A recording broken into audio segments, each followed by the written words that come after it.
A growing challenge for Iraq, Iran-aligned Shiite militias.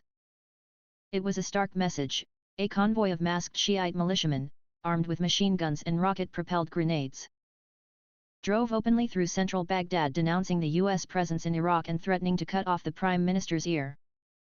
The ominous display underscored the growing threat that rogue militias loyal to Tehran pose for Iraq. It came at a time when Baghdad seeks to bolster relations with its Arab neighbors and is gearing up for early elections, scheduled for October, amid a worsening economic crisis and a global pandemic. Last week's procession also sought to undermine Prime Minister Mustafa al-Kadhimi's credibility, with Iran-aligned militias driving down a major highway and passing near ministries as Iraqi security forces looked on. Ahead of a new round of talks between the U.S. government and Iraq, it sent a stark warning that the militias will not be curbed. A fourth round of so-called strategic Iraq-U.S. talks is scheduled for next week after the Iraqi government requested it, partly in response to pressure from Shiite political factions and militias loyal to Iran that have lobbied for the remaining U.S. troops to leave Iraq. The talks, which began in June under the Trump administration, would be the first under President Joe Biden. On the agenda is an array of issues, including the presence of U.S. combat forces in the country and the issue of Iraqi militias acting outside of state authority. The discussions are meant to shape the future of the U.S.-Iraq relationship, a senior U.S. official recently said.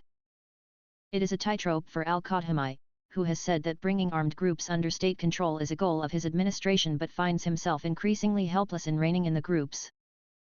U.S. officials have said Washington will use the meetings to clarify that U.S. forces remain in Iraq for the sole purpose of ensuring the Islamic State group cannot reconstitute itself, a signal that the U.S. seeks to keep the 2,500 remaining American soldiers in Iraq. Political analyst Ihsan al-Shamari said the militia's military-style parade sought to weaken al-Kadhimi's government and project's strength. It also aims at sending a message to Washington: "We are the decision-makers, not the government," he added.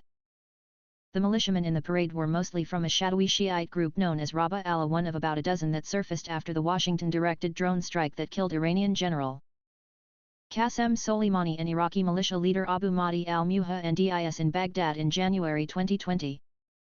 Both Soleimani and al-Muhandis were key in commanding and controlling a wide array of Iran-backed groups operating in Iraq, and their deaths in the U.S. airstrike outraged Iraqi lawmakers, prompting them to approve a non-binding resolution to oust U.S.-led coalition forces from the country. Since then, militias have also become increasingly unruly and disparate. Some Washington and Iraq-based observers argue the militias have splintered into new, previously unknown groups, allowing them to claim attacks under different names to mask the extent of their involvement. They are tools used for negotiating purposes and putting pressure on Washington when it comes to nuclear file, al-Shamari said, referring to efforts under Biden to resurrect the 2015 nuclear deal between Tehran and world powers that former President Donald Trump withdrew from in 2018. Rabaa Allah, for instance, is believed to be a front for one of the most powerful Iran-backed factions in Iraq, which the U.S. has blamed for rocket attacks targeting the American embassy in Baghdad and military bases that house U.S. troops. Last October, the group set fire to the headquarters of a Kurdish political party in Baghdad and attacked the offices of local media organizations in the capital. It has also been blamed for assaults on liquor stores and an Asian spa center in the Iraqi capital. Rabaa Allah went so far as to try and dictate the exchange rate of the Iraqi dinar to the dollar, demanded the approval of a budget and denounced what it said was U.S. occupation of Iraq. It displayed posters of al-Kadhimi with a shoe printed across his forehead and a pair of scissors on the side of his face, with the words, "It's time to cut his ear off." Iraq lies on the fault line between the Shiite power Iran and the mostly Sunni Arab world and has long been a theater for settling regional scores. It has also been dragged into the U.S. Iran proxy war. And though its relations with the U.S. took a hit following the airstrike that killed Soleimani, ties have improved since al-Kadhimi, approved by both Iran and the U.S., became prime minister. Political analyst Tamer Badawi said the Shiite militias aim to send a dual message to al-Kadhimi's administration.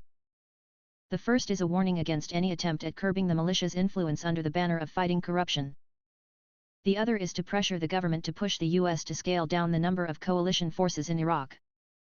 For his part, al-Kadhimi has tried to curb the militia's money-making border activities, including smuggling and bribery, and show his American interlocutors that he is capable of keeping domestic adversaries in check. Badawi said the pressure from the militias will likely increase ahead of the strategic talks with the US on April 7. In the days after the Rabaa Allah parade, Iraqi security forces fanned out in the streets and main squares of the capital Baghdad in what a senior Iraqi security official described as a reassuring message. But for Baghdad shopkeeper Akil al-Rubai, who watched the February militia parade from the street, the militia show was a terrifying sight that reflects a powerless government. "I saw that this country is insecure and unfit to live in peace," he said.